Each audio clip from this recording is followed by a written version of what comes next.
Iko mar weche manyien mag ang'ich welo midhiambo masani nyinga Joyce Odur antere kae kod jaloko marwa Wilson Ochuka. Inyalo ndikonwa kichwalonwa ote paro moramora kokale namba mar ote machuok 33600. Mbui mara mar Facebook ibiro yudowa achiel kachiel Ramogi TV X @Ramogi TV. An bende inyalo ndikona kokale Facebook page mara ibiro yuda Joyce Odur. Mbui mara mar X ibiro yuda @JoyceOdur_. Kawachako ni kinde ma arita kwe medo rochore e kuonde dak mopogore e kaunti ma Kisumu, jotelo mag kaunti kod tend obila koro romo mar lalruok ewi kaka inyalo rid arita e kaunti no. Kendo tieko monja mag oganda ma kinde ka kinde osebedo kadhi nyime. Millicent Adhiambo miyo waler mathoth. Kuom kinde sani, yuak makagi kacha ewi rochruok mar arita pod mienjo e kaunti ma Kisumu. Oganda imonjo, piny maro, monj maweyogi kod hinyruoge mopogore kama moko to chwela longi magi kokalo kuom monj makamago. Security ma Kisumu rach kabisa kendo sani ji nega oyaye to jotend ok tim gimoro amora. Wan kod insecurity marach zaidi. Inego dhano tho okinyi kod odhiambo, okinyi madhi tich nyaka yud ka ng'ato negi. Ukiamka asubuhi watu naolewa.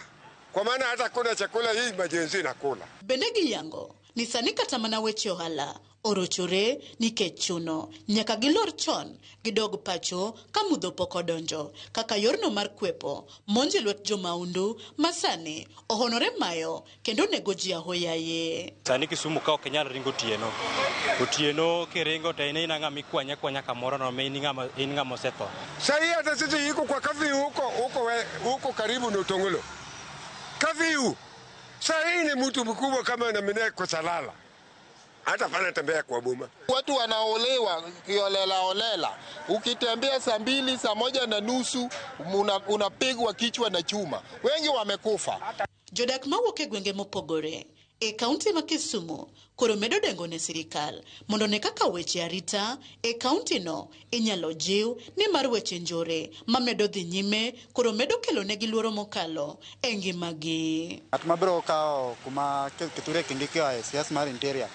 Ong'e maber kendo ong'e malong'o wa security mantiere area ma Kisumu karkani. Tunataka wenye wamesimamia ulinzi ya ndani wajaribu sana. Wajambazi wasizidi kuua watu. Watamaliza watu. Anjo Kisumu wakwayo ni mondo security obie Kisumu. Kalure kod kaka weche arita medo rochore kendo oganda medo tho. Apisas magarita kod moko kuom jotend county kod telnegi kod jaod bura ma Kisumu Central Joshua Oron ne obago romo mar somore paro ewi kaka arita inyalo jiw e kaunti ma Kisumu. Gigo mancho timore milimani richo gino manyo timore e Jumbo gin gigo maricho, gigo matimore Manyata kata matimore Nyalenda gin gigo maricho.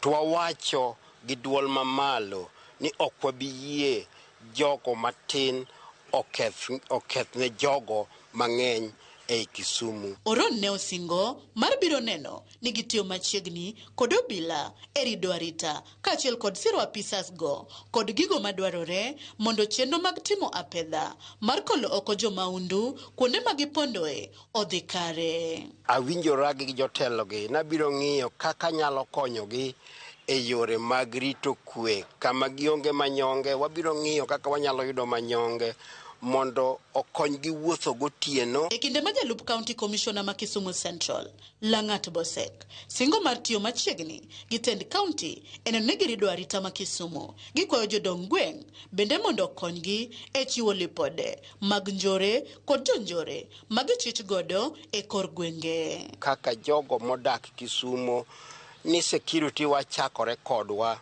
ma kineno ka gimoro dhi marach tichung' tiwuo idhi ka police iwacho ni madhi nyime ng'ane marach. We want to assure members of the public is that we are on top of things and all arrangements are in place.